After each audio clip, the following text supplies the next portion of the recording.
want to talk to you about a girl who overcame diversity. Martin Luther King once said that a measure of a man isn't where he stands at a moment of comfort and convenience, but where he stands at a moment of challenge and controversy. And just like that, at 16 years old, I found myself in this predicament. It starts out at a football game. You know, nacho chips and cheese, popcorn in the air, me hanging out with a girl. It was my first kiss, y'all. I kissed a girl underneath the bleachers of the football game. Couldn't have been happier. Probably one of the best moments of my life, honestly. Everything seemed normal. You ask, where's this tie in? I'm going to break it down for y'all. Everything seemed normal. The next day at track, I was running. I gave it my all. And I'm like, you know what? I'm gonna wrap it up a little early because I put in my best and I'm just ready to go. And what would happen if I didn't is people would always want to talk to me. I always talk. And I was like, man, I want to get out of here early today. I got to go to work later. And in my head, I was still goo gaga over the kiss the night before. And if I was even going to see the girl again, because back then we didn't have, a little text. We had AOL chat. So I was hoping my aim would work and I could talk to her tonight after work.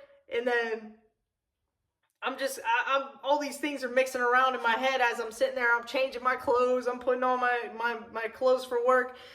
And I hear this girl and she said, "Hey, Pauline, I heard you're a fag." I'm like, before I could even say or do anything, this girl had me up against the locker and her and her friends was just giving me the beat down. There was 3 of them. And I remember thinking in that moment, like, what did I do wrong? Like, I don't even know these girls like that. Like, I've never even talked to them or said hello to them. They weren't somebody I had normally associated with. Like, why are they coming and attacking me? Why are they doing this to me? And they beat the living snot out of me. And I remember leaving that day and learning a very valuable lesson. I might have got my rear end beat. I got the beat down. But in that moment, I realized that people's perceptions and limitations of me is not going to define who I actually am. See, I wasn't meant to be put in this little box that society always wanted to put me in. I knew as a young age that I was exactly where I was meant to be. I knew I was exactly who I said I was. And I wasn't scared to be a fag, although they had that wrong. I'm a lesbian. So I wasn't scared of that because I knew that's who God created me to be. I knew that I was supposed to be here in this moment. And I wasn't going to let anybody tell me different. See, it's okay for me to take up space. God put me on this earth for a reason. I'm supposed to be here taking up this space. But it's what I do in this time with this space that matters. And I knew that at a very young age. Because I wondered how many other people like me that were suffering, hiding, behind this mask of who they truly were. And what's sad is, I know a bunch of people that still do it today. They're married and have kids, and they're living a whole lie. It's sad. It's sad because one day that mask, guys, is going to fall off. One day, whether it be 10 years from now, 20, 30, 50, 100, you get the point. That mask is going to fall off and you're going to wonder why you decided to walk in the image of who your mom wanted you to be, who your friends wanted you to be, who your dad wanted you to be, your teachers, your boss, whoever.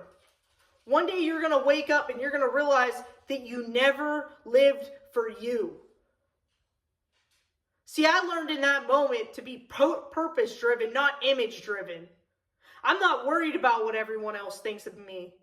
I'm worried about who my Creator made me to be. See, He gave me keys to a door that nobody else can unlock but me, and I know that.